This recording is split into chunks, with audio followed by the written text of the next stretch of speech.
deliver with force. And you do that when we assume our purpose. When we assume our purpose is when it happens. You know, there's a difference between a bodybuilder and a power lifter. One exerts power and strength. The other one just poses. It's all for show. They both train with weights, and one is passive, the other is not. Let me give you an example. All right, so visualize, if you would. Imagine there's a barbell here. It's stretched across, and there's weights on each end. There's 500 pounds here. I was going to do this for real, but I just didn't know if this stage could, hold it. So just trust me in that. Did my nose grow or not? I don't know. But so this is what I've seen many guys do. This is a power clean. Many people in here have done a power clean. So here I go. I'm going to grab the bar, okay? Does this look familiar, by the way? This position look familiar? All right, so I grab the bar. I got my legs ready to go. And what I'm going to do in one movement, I'm going to pull up with my arms. I'm going to thrust up with the power of my legs, flip my wrist over, and catch the barbell right here, slightly above my chest. It's not over. We got to finish. So now I'm going to use the energy that I have to straighten up for one last move. One last exertion of strength. I want to thrust it in one movement above my head, and then I got to hold it for 3 seconds. And then my favorite part is this. I've seen thousands of guys do this in testing. We tested them all the time in the clean. You can drop it. They love to drop it and see it bounce on the rubber plates that they have. And then the guys that are watching them, we always had other members of the team right there. They'd be yelling and screaming, chest butting and so forth, because the power that they exerted, what they had done and how they had overcome the obstacle that was literally in their way. Here's the bodybuilder.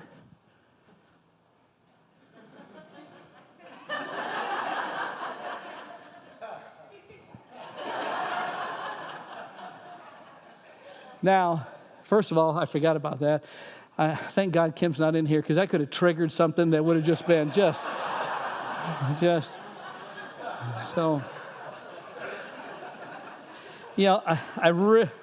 And I don't get it, because I know I don't have big biceps. I mean, my guys at Harvard would get the block H tattooed on their bicep, and they, Coach, why don't you get the H tagged on yours too? And I said, I can't, because my bicep's so small, it would look like 2 vertical stripes with 1 horizontal stripe. I'd have to go like that for you guys to see as an H. So we weren't designed to pose. We were designed to explode. We were designed to be powerful. They train with weights. We train with the Word of God. James 1:22 says, do not merely listen to the word and so deceive yourself. Do what it says. That's not a stationary position. That's not a pose. That's action. Do what it says. If we don't put it into action, if we don't exert its power, we are just posers. Isaiah 55:11 says, so is the word that goes out from my mouth. It will not return to me empty, but will accomplish what I desire and achieve the purpose for which I sent it. It has a purpose. It's powerful. Don't flinch like I did in the dental chair. Don't flex for no purpose at all. Exert the power of the gospel in your lives so others can see it, so others can figuratively chest bump you and be affected by the energy that you now possess. It's here for a purpose, and here's our purpose. Paul says this, so whether you eat or drink or whatever you do it all for the glory of God. All of it. As Christ followers, John Piper says, our purpose is not open to debate. The Bible is crystal clear. God created us for His glory. It's a purpose for which we must take a stand. We all wear a lot of hats. Personally, mothers, fathers, husbands, wives, sons, daughters, grandparents, you name it.